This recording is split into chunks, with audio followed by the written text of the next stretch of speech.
안녕하세요. 박국장에서 엄마 꾹꾹약사입니다. 오늘은 제약회사를 한번 보기보다는 데일리팜이라고 약사들도 볼 수 있고 다른 사람도 다 볼 수 있는 사이트가 있거든요. 거기에 이제 구직란이라고 있어요. 약국에서 일할 약사, 파트타임 약사를 고용하는 거 외에 병원 약사도 거기에 모집 공고를 올리고 제약바이오 쪽도 올리고 있어요.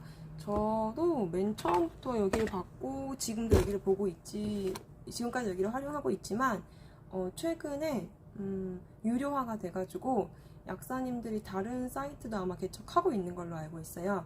그런데 이제 제약바이오 쪽으로 이제 몇 개 공고가 올라왔고 실제 약사님들 중에서도 제약회사를 한 번도 못 해보고 진행하는 거에 대한 아쉬움이 크신 분들이 좀 많긴 하거든요. 그래서 이쪽 관련해가지고 이제 저도 못 갔었지만 외자계의 채용 공고를 한번 읊어주는 시간을 한번 가져볼까 합니다. 뭐 다들 아시는 분들은 다 아는 내용이어서 이거를 굳이 안 보셔도 되지만, 그리고 제 말이 다 맞지 않을 수도 있지만 참고 삼아서 한번 봐주시면 어떨까 합니다.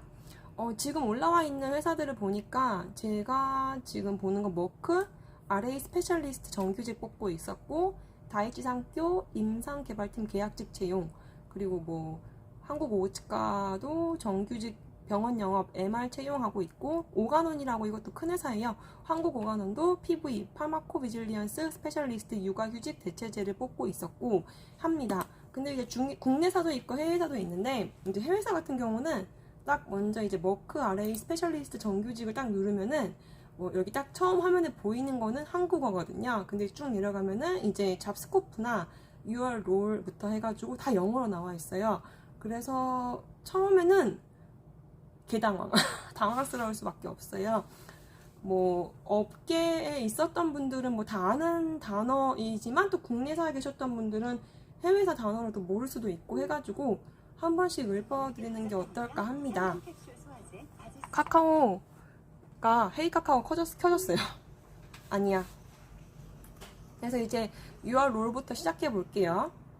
맨 처음에 이제 영어로 나온 거를 한국어로 어떻게 해석하면 좋은가, 이거를 한번 알면 좋을 것 같아요.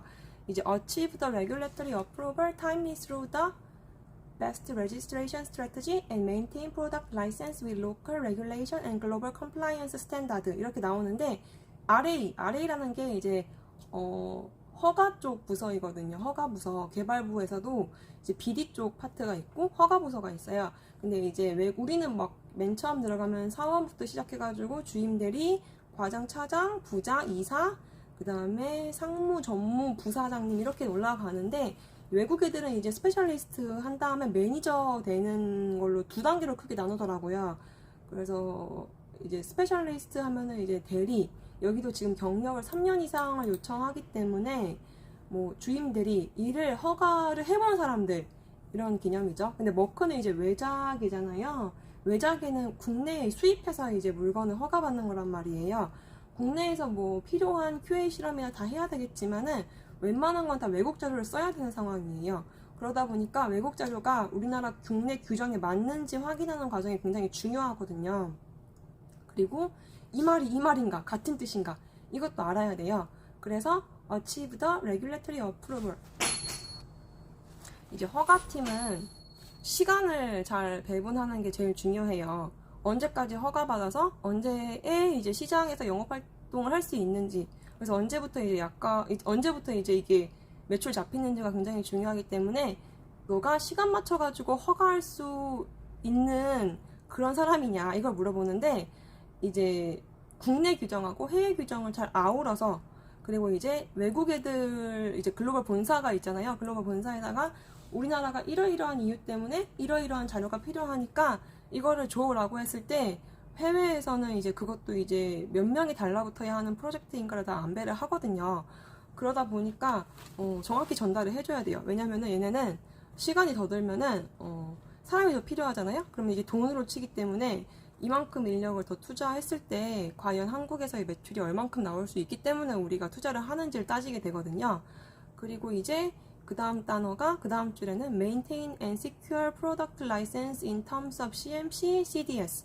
이제 CMC라는 거는 이제 저도 옛날에 해서 다 까먹은 것 같아요. 이제 허가 과정할 때 안전성, 유연성, 안유 전에 기시 심사라고 기준민 시험 방법 있어요. 케미스트리 매뉴팩처링이었나 이게? 그러한 단계별로 된 거를 프로덕트 제품 허가 낼 때 이거를 지킬 수 있냐 구성하고, 그리고 이제 국내 규정, 그리고 회사의 정책, 그리고 글로벌한 컴플라이언스, 글로벌하게 생각하고 있는 기준에 따라서 할 수 있냐, 그리고 full compliance for RA system update, 패키징 머터리얼, 프로모셔널 머터리얼 액티비티, 드럭 세이프티 리포팅, 이것도 이제 부작용 보거나, 그 다음에 약 안에 그냥 우린 다 버리긴 하는데 이렇게 설명서 엄청 긴 거 있어요.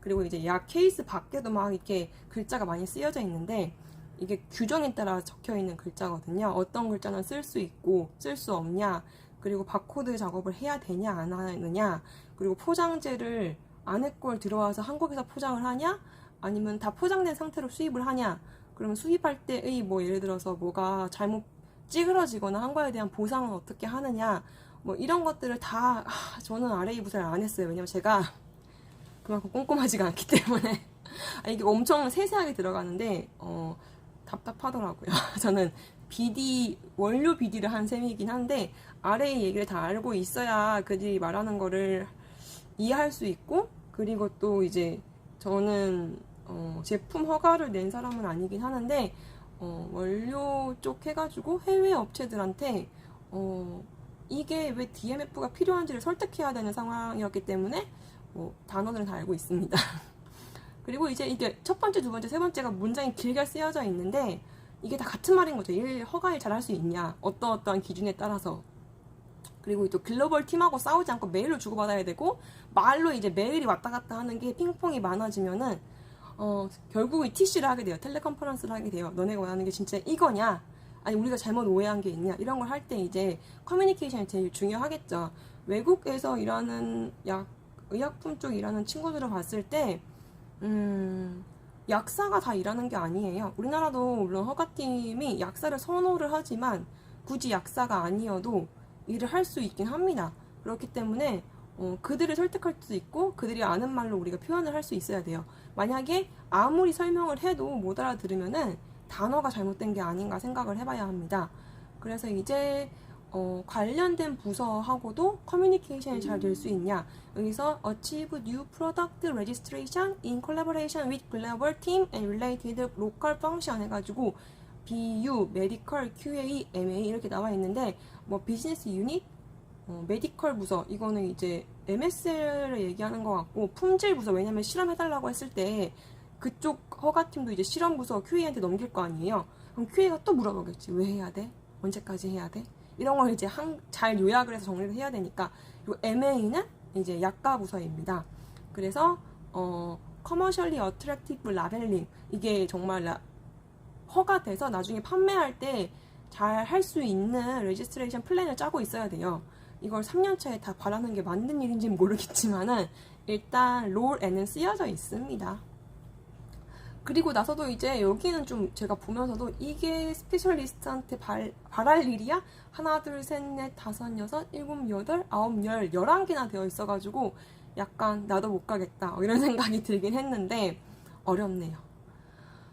그리고 나서도 계속 비슷하고 유사하게 나와 있어요. 그리고 뭐 모니터, 이미 허가 나고 난 후에도 이제 연차 보고라고 매년 변경 사항 보고할 게 있는데, 국내의 보고 상황하고 해외에서 보는 보고 상황하고 레벨이 다르기 때문에 연차 보고 잘못되면 나중에 이제 세금도 세금이라 해야 되나요? 아무튼 벌금 같은 거 내야 되고, 언제까지 그 타임을 잘 짜줘야 된다고 저는 알고 있어요. 그리고 다른 부서하고 얘기 잘 해야 되고, 새로운 규정을 또 알고, 우리 제품, 내가 관여하는 제품에 또 업데이트 할 거 없는지도 확인을 해야 되고, 그래서 일단은 요 정도로 요약을 했고, 여기 보면은 이제 수입도 관여를 해요. Importation of pharmaceutical product, wholesaling and importation of medical device. 요즘에 워크 같은 회사는 의약품만 다루는 게 아니라 의료기기도 다뤄야 되고, 그리고 이제 이거 의약품이나 의료기기를 수입했을 때 이거를 도매상으로 넘길 때나 수입할 때 이 관세를 비롯해서 문제될 게 있는지 없는지, 화학물이면은 화평법에 화관법이나 화관법에 걸리는 게 있는지 없는지 국내 규정을 잘 알고 있어야 되니까 어렵네요. 그리고 이제 아까 말씀했듯이 새로 변경되는 거 베리에이션에 대해서도 얘기를 해줘야 되고 바쁩니다. 그리고 이제 시간별로 이제 한두 품목 관리하는 게 아니기 때문에 스페셜리스트 몇 명 있을 것 같아요. 많지 않아요. 막 3, 40명 이렇게 있는 게 아닙니다. 그래서 어떤 경우는 또 외주 주기도 하고 그렇죠. 이제 이게 지금 생각이 났지만 다 비용과의 싸움이에요. 국내 자기 이제 로슈에 사람을 뽑아가지고 관리를 했을 때의 비용하고 이거를 외주 줬을 때의 비용과 시간을 비교했을 때 어디가 더 잘 먹히는가 이거를 비교해가지고 이제 하더라고요 다. 그래서 이제 요구하는 사항은 Bachelor's Degree in Related Field, Related Field지 뭐 꼭 약대로 나와야 된다 이렇게 나와 있지 않고 Pharmaceutical Regulation 경험이 있는지를 가장 우선적으로 보고 한국어하고 영어를 둘 다 잘해야 돼요. 메일 쓰는 거 겁내면 안 되고 말하는 것도 사실 겁낼 필요가 없어야 되는데 사실 겁이 나죠. 경험 안 해보면은.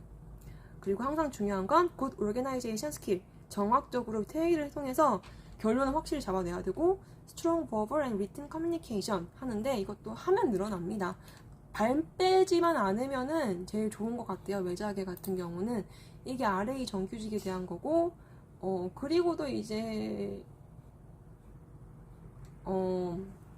이제 임상 시험에 관한 그런 포트폴리오 짜는 거를 하는 사람도 있고 파마코 비질리언스 해가지고 이제 다 런칭하고 판매되는데 그 뒤에 부작용이나 이런 거에 대한 보고를 하는 것도 PV가 굉장히 중요한데 요즘 더 강화가 됐죠. 이거에 대해서 한번 오가는 거를 한번 볼까 합니다. 그리고 외자기는 생각보다 계약직이 많아요. 정규직으로 가면 제일 좋지만은 계약직도 많아서 계약직 하다가 잘 되면 정규직 발탁으로 가기도 하고 그렇더라고요. 저는 옛날에는 외자계 계약직이라는 개념이 좀 무서워서 왜 무서웠는지 모르겠지만 안 썼던 것 같아요. 그래서 PV, 파마코비질리언스 스페셜리스트 육아휴직 대체로 23년 12월 31일까지 근무할 사람을 뽑는다. 그래서 업무 내용도 여기도 영어로 물론 15가지나 써놨어요. 이거를 다 읽고 누가 가겠죠? 그래서 경력이면 제일 좋으시고 근데 파마코 PV 같은 경우는 1년 이상만 더 할 수 있다. 이게 같은 내용인데 쭉 길게 업무 잡스코프를 쓰는 것 같아요.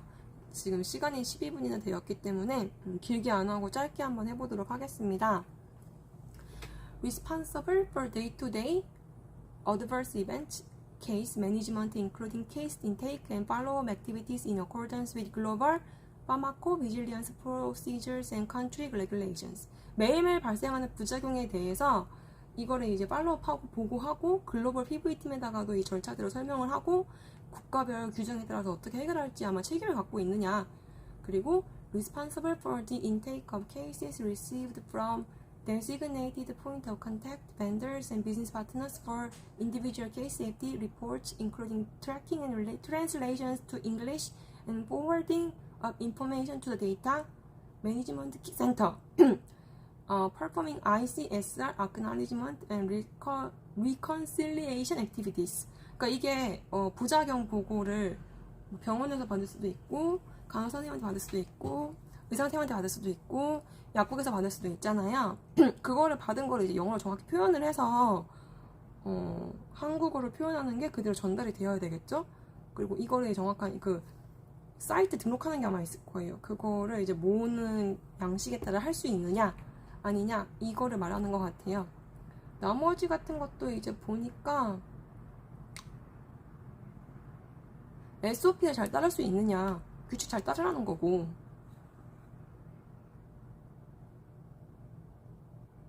저도 PV는 해보진 않았지만 다큐멘테이션 하는 것도 중요하고 그렇게 해서 풀어 쓴 것 같습니다. 그래서 자기소개서를 영어로 하는 거는 외자기에 들어갈 땐 필수인 것 같아요.